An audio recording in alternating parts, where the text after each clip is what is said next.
그 윤석열 대통령에 대해서 법원이 구속 취소를 했습니다. 그런데 검찰이 이에 대해서 즉시 항고를 하면은 그 구속 취소의 효력이 발생하지 않는다라는 견해가 있습니다. 그런데 이미 2012년도에 구속 집행정지에 대해서 법원의 구속 집행정지 결정에 대해서 검찰이 즉시 항고를 할 경우에 그 구속 집행정지 효력이 발생하지 않는다, 정지 효력이 발생하지 않는다라는 부분에 대해서 헌법재판소가 영장주의와 적법 절차의 원칙에 의해서 위헌이라고 결정을 했습니다. 이것이 이제 구속 집행정지에 대한 즉시 항고의 효력에 대해서 위헌이라고 결정을 했는데, 구속 취소는 구속 집행정지보다도 피고인에게 훨씬 더 유리한 결정입니다. 구속 집행정지도 효력이 발생하지 않는 그 위헌이라고 결정했기 때문에 구속 취소에 대해서 그 취소의 효력이 즉시 항고를 할 경우에 구속 취소의 효력이 발생하지 않는다는 형사소송법의 규정은 결국 같은 선상에서 보면은 위헌이라는 결론에 도달하게 됩니다. 그렇기 때문에 검찰은 즉시 항고를 할 수가 없고 보통 항고만 할 수 있다고 말씀을 드립니다.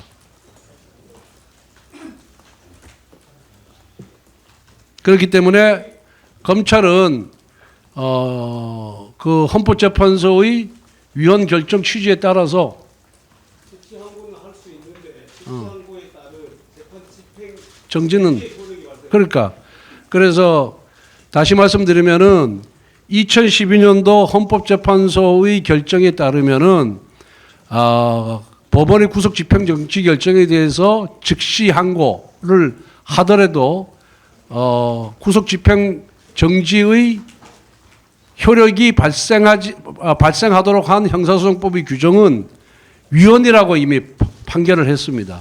그렇기 때문에 구속 집행정지나 구속 취소나 거의 동일한 효력을 발생하기 때문에 그 헌법재판소의 결정예에 따르면은 구속 취소에 대해서 검찰이 즉시 항고를 하더라도 취소의 효력을 막을 수가 없다. 그러니까 석방의 효력을 막을 수가 없다. 그렇기 때문에 검찰은 이 법원의 구속 취소 결정에 대해서 즉시 항고를 하면은 안 됩니다. 이미 위헌 결정이 났기 때문에. 네. 그래서 만약 그럼에도 불구하고 검찰이 이번 구속 취소 결정에 대해서 즉시 항고를 하고 그리고 그 구속 취소의 효력을 막겠다라고 하는 것은 결국 헌법재판소의 결정을 위반하는 것이다. 헌법 위반이라고 말씀을 드리는 겁니다. 그리고 또 검찰은 모든 국민에 대한 최후의 인권 옹호 기관입니다. 그리고 인권 옹호 기관으로서 역할도 포기하는 결과가 되기 때문에 검찰은 2012년도 헌법재판소의 결정에 따라서 이번 구속 취소 결정에 대해서 즉시 항고를 해서는 안 된다는 말씀을 드립니다. 질문. 네. 일반 국민들 입장에서는 그 말씀하신 사례, 그러니까 구속 집행 정지랑 이번 구속 취소랑 어떻게 다른 건지 잘 모르실 것 같아서. 구속 집행 정지는 구속 집행을 정지한 이미 한번 구속된 사람이 그 구속을 그 집행을 유예하는 거예요. 그러니까 구속 집행을 유예했다가 정지를 했다가 나중에 그 정지 사유가 사라지면은 다시 구속을 시킬 수가 있는 겁니다. 그래서 예를 든다면은 안에 그것도 있지만은 예를 든다면은 암이 걸렸다든가 피고인이 암이 걸려서 구속 상태에서 병원 치료를 받기 위해서 구속 집행정지를 하거든요. 그런데 그 암 치료가 되면은 다시 구속을 시킬 수가 있습니다. 구속 집행정지를 취소하면 다시 구속이 되는 거거든요. 그런데 구속 취소는 일시적인 석방이 아니라 완전한 석방을 의미하는 겁니다. 구속 집행정지는 일시적인 석방을 의미하는 것이고 구속 취소는 완전한 석방을 의미하는 겁니다. 그렇기 때문에 구속 집행정지에 대한 즉시 항고의 효력으로 구속 집행을 정지할 수 없다.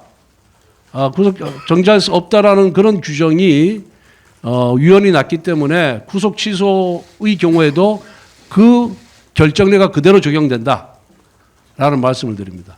대통령께서 즉시 석방돼야 한다는 말씀. 그렇습니다.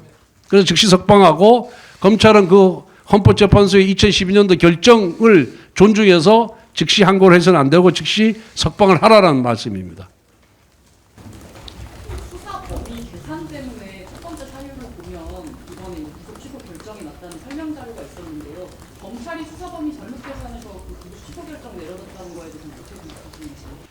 그거는 뭐 법원 판단을 당연히 존중해야 되고 검찰이 그동안 검찰 편의주의에서 구속기간 계산을 했다는 것이 이번 판결로 그 검찰 편의주의적인 구속기간 산정이 잘못됐다고 법원이 판시한 겁니다. 그러니까 이번 법원 판결이 이 피고인의 인권을 더 두텁게 보호하고자 하는 그런 결정입니다. 근데 이게 공수처의 수사법, 내란죄 수사법이 그 판단 자체가 잘못됐다기보다는 논란의 여지가 있다고 약간 법원에서 여지를 둔 게 아니냐 이런 분석도 있던데요. 글쎄 그거 뭐 이제 조금 완곡하게 표현했는데 결론적으로는 그 변호인의 주장을 다 받아들인 거죠. 이 공수처가 처음부터 내란죄로 수사를 했지 직권남용으로 수사를 하다가 내란 혐의가 있어서 수사를 확대해서 관련 사건을 인지한 것이 아니거든요. 그러니까 공수처는 내란죄에 대한 수사 권한이 없고 직권남용 권리행사 방해죄에 대한 수사 권한이 있습니다. 그런데 공수처가 직권남용으로 수사를 하다가 내란 혐의가 있어서 인지를 한 것이 아니라 법원이 보기에는 처음부터 내란죄로 수사를 했다라고 본 겁니다. 그러니까 공수처가 수사 권한이 없는 범죄에 대해서 수사를 했다. 공수처의 위법 부당한 수사다라는 것을 이번 판결을 통해서 보여준 겁니다. 이 정도도 하겠습니다. 또 회의 중에서 미안합니다. 법무부에서 그 윤석열 대통령 석방하면 안 되는 즉시 항고하면 윤석방 안 된다고 검찰 결정 기다리는 중이라고 했는데 그게 잘못됐다는 거예요. 지금 얘기한 그거 얘기를 한 건데 지금까지. 그게 잘못됐다는 거예요. 예. 그 즉시 항고 효력으로 집행 정지가 되는 게 아니에요. 취소 효력이 없어지는 게 아니라니까. 예.